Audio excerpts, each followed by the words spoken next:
ಕೆಲವೊಬ್ಬರಿಗೆ ಒಂದು ಗುಣ ಇರುತ್ತೆ, ಮತ್ತೊಬ್ಬರ ಮನಸ್ಸನ್ನು ನೋಯಿಸುವಂತಹ ತುಂಬ ಕೆಟ್ಟ ಗುಣ ಅದು.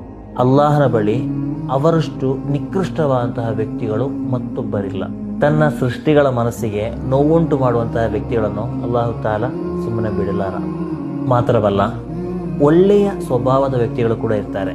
ಯಾರ ಮನಸ್ಸಿಗೂ ಕೂಡ ನೋವು ಮಾಡದಂತಹ, ಎಲ್ಲರೊಂದಿಗೂ ಪ್ರೀತಿಪೂರ್ವಕ ಮಾತನಾಡುವಂತಹ ವ್ಯಕ್ತಿಗಳು ಕೂಡ ಇರ್ತಾರೆ ಅಲ್ವಾ. ತುಂಬ ಒಳ್ಳೆಯ ವ್ಯಕ್ತಿಗಳು, ಅವರ ಬಗ್ಗೆ ಎಲ್ಲರೂ ಕೂಡ ಒಳ್ಳೆಯದನ್ನೇ ಹೇಳ್ತಾರೆ.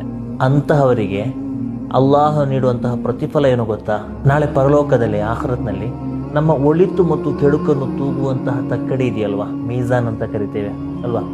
ಈ ತಕ್ಕಡಿಯಲ್ಲಿ ಅತೀ ಹೆಚ್ಚು ಭಾರ ತೂಗುವಂತಹ ಅಮಲ್ ಯಾವುದು ಗೊತ್ತಾ ಯಾವುದು ಅಂತ? ಹುಸ್ನುಲ್ ಖುಲ್ಕ್, ಒಳ್ಳೆಯ ಸ್ವಭಾವ ಆಗಿದೆ. ಯಾರ ಮನಸ್ಸನ್ನು ನೋಯಿಸಿದಂತಹ ವ್ಯಕ್ತಿ, ಆ ವ್ಯಕ್ತಿ ನಾಳೆ ಪರಲೋಕಕ್ಕೆ ತಲುಪುವಾಗ ಆತನ ಬಳಿ ಹೆಚ್ಚೇನು ಆರಾಧನೆಗಳಿಲ್ಲ, ಇಬಾದತ್ಗಳು ಇಲ್ಲದಿದ್ದರೂ ಕೂಡ ಒಳ್ಳೆಯ ಸ್ವಭಾವದೊಂದಿಗೆ ದುನಿಯಾದಲ್ಲಿ ಯಾರ ಮನಸ್ಸಿಗೂ ಕೂಡ ನೋವುಂಟು ಮಾಡದೆ ಜೀವನ ಮಾಡಿದ ವ್ಯಕ್ತಿ ಆಗಿದ್ದರೆ ಆತನ ಮೀಜಾನ್ಗೆ, ಒಳಿತಿಗೆ ಹೆಚ್ಚು ಭಾರ ಲಭಿಸ್ತದೆ. ಆ ರೀತಿ ಆತನಿಗೆ ಸ್ವರ್ಗಕ್ಕೆ ಹೋಗಲಿಕ್ಕೆ ಸಾಧ್ಯ ಆಗ್ತದೆ. ಆದ್ದರಿಂದ ಯಾರೊಬ್ಬರ ಮನಸ್ಸನ್ನು ಕೂಡ ನಾವು ನೋವಿಸಬಾರದು.